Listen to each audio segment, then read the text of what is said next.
So, how do I know who I am? That's a good question to ask. It's a question a lot of people ask themselves a lot of the time. Who am I? How do I know who I am?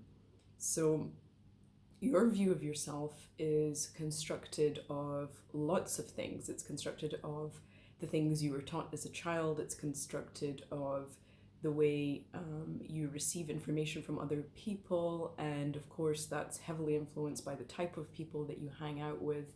So, if you hang out with positive people, they're going to often say positive things to you, and you'll form a positive view of yourself. If you hang out with toxic or negative people, what's most likely is that they'll constantly be saying toxic or negative things, and that's going to also inform you that you're a toxic and negative person too. Um, and so this is called mirroring.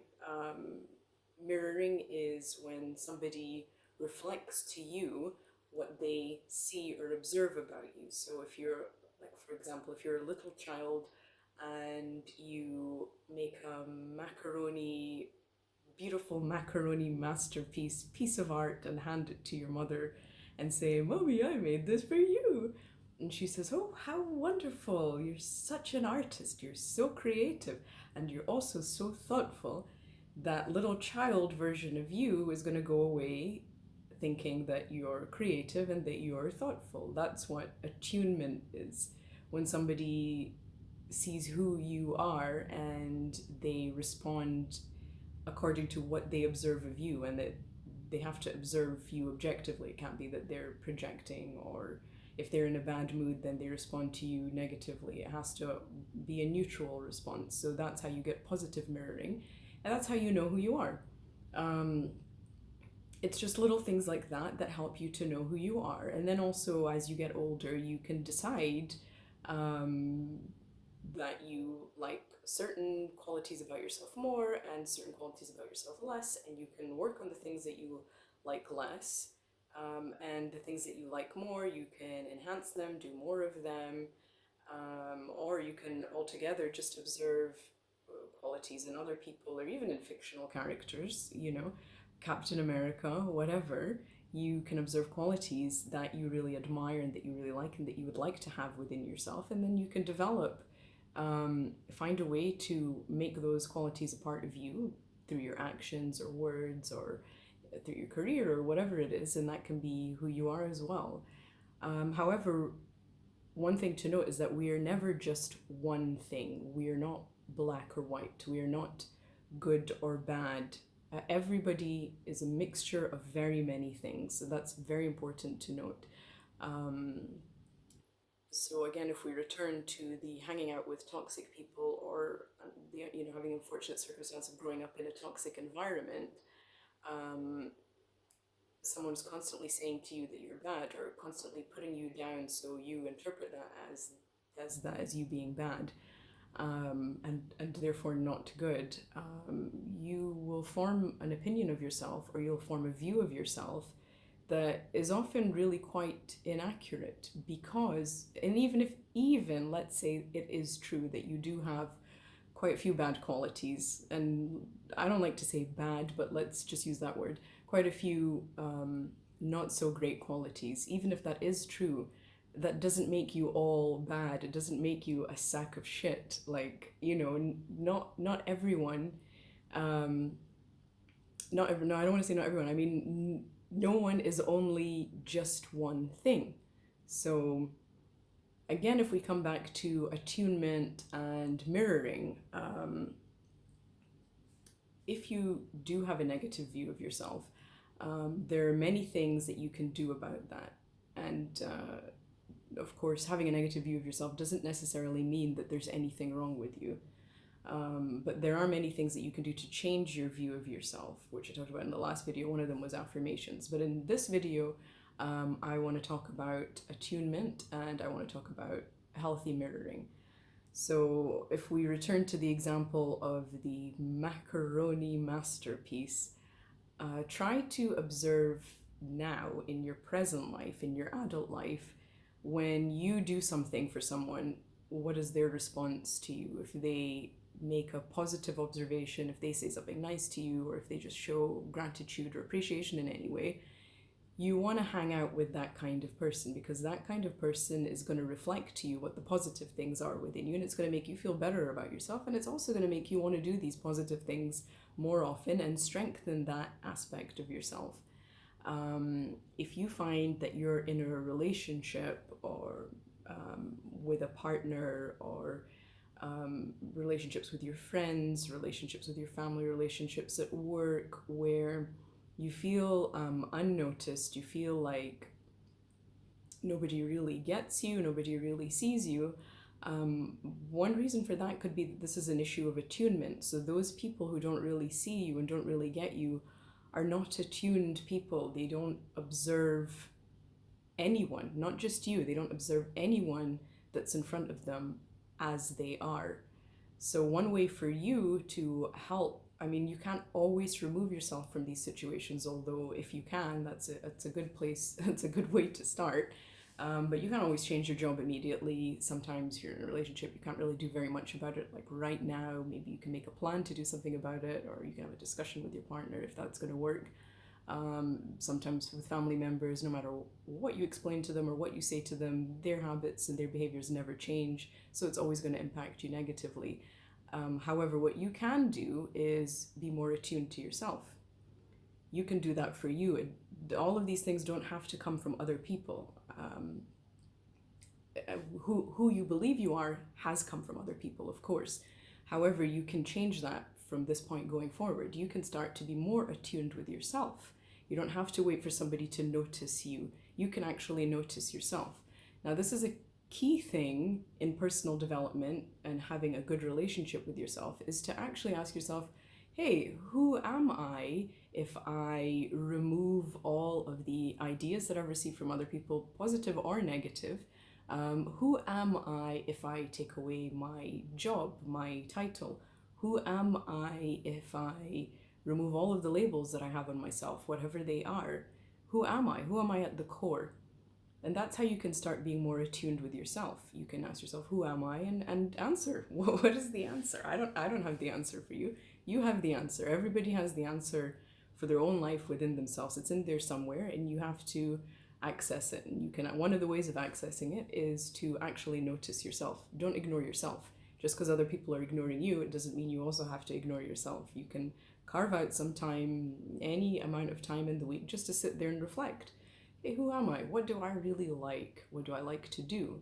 Another really good way of figuring out who you are is thinking about who you were when you were a child, when you were 5 or 6 or 7 years old. What did you think about yourself then? For me, when I was 5 or 6 or 7, I thought I was dope. Like, I really thought I was like cool, and I thought I could be a superhero if I really wanted to be. I really believed that. And I was really creative. I like to sing and dance, and I like to like put on performances. I liked watching cartoons. I had my favorites, as we all do, and I really related to those characters. And even to this day, somehow I managed to relate with Ariel, the mermaid. And um, I knew within my heart, when I was a child, I always knew that things would work out for me no matter what. That's what I believed about myself. And just in case you're wondering, I'm 35, and um, for a long time in my 20s and 30s, I didn't have that belief that I had when I was 5 or 6 years old, that, hey, I'm dope. Yeah, I relied a lot on what people thought of me, and um,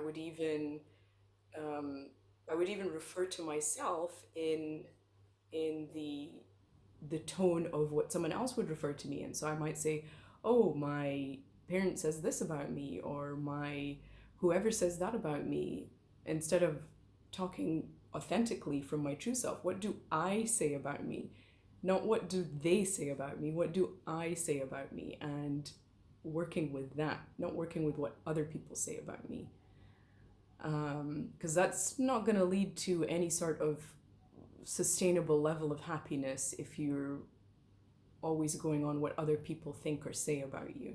So and really good way to connect with yourself is to reconnect with your older self when you were a child. Because, all children are born free of limiting beliefs, free of insecurities, free of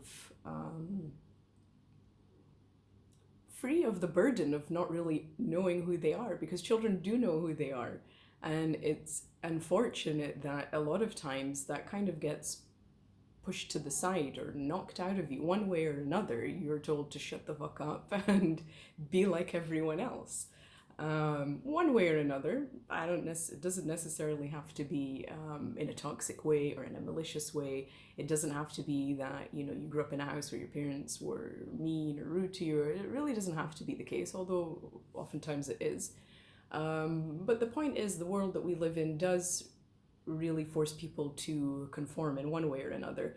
And through conforming, you're not going to know who you are. You're not going to know what your passions are. You're not going to know what your purpose is in this life. You're not going to know whether you really like the things that you like, or if you're just doing them because other people are doing them. You're not going to have a real sense of authenticity to yourself. And even in what you're doing, you may be really good at what you do, but for some reason you still don't feel authentic. And one reason for that could be due to not really knowing who you are. So start to get to know yourself. Hold space for yourself. If you feel a range of emotions, if you, upon reflecting, who you've been or who you want to be or whatever, if you feel sad about it, hold space for yourself. It's okay to feel sad. You don't have to not feel sad. You don't have to feel happy all the time. You don't have to actually feel anything all the time. Sometimes you can just feel nothing. It's okay to do that. Hold space for yourself. Be attuned to yourself. That's what attunement is. To explain that further, I always find it's easier to explain these concepts when you think about like how you would interact with a child that you love. Maybe it's your own child, maybe it's a family member's child, maybe it's a friend's child, or if you think about interacting with yourself as a child. I always find it's easier to understand these concepts because it's very straightforward, it's very intuitive.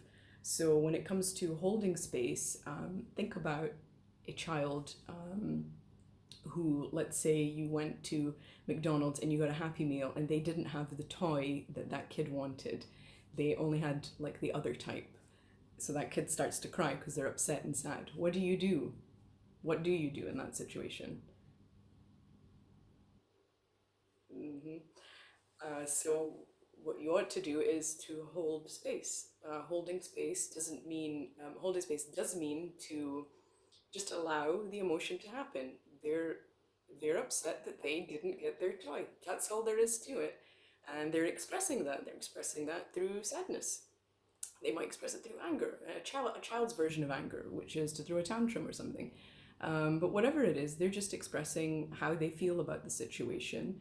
And to hold space for them just means to not put a label on what they're feeling, not to say, no, that's bad, you shouldn't be upset about this, we'll get another toy from somewhere else, not to get them to defer their feelings to a later date and say, oh, don't be upset now because we'll sort this out later on. They can just be upset now. So that's what it is to hold space for yourself too. It sounds easy when you think about it in terms of interacting with a child, and it really is actually quite easy when you translate that to yourself. It's something you'll have to learn how to do if you don't already know how to do it. But it's doable. It's very doable. You can hold space for yourself at any time. Whatever you're feeling, you hold space for that. Honor it. Honor yourself. And be more attuned with yourself. Be kinder to yourself. And you will know who you are if you don't already know who you are. It'll come to you when you're still and when you allow yourself to feel, and when you remember who you used to be, and when you incorporate all the things that you want to be into your day now.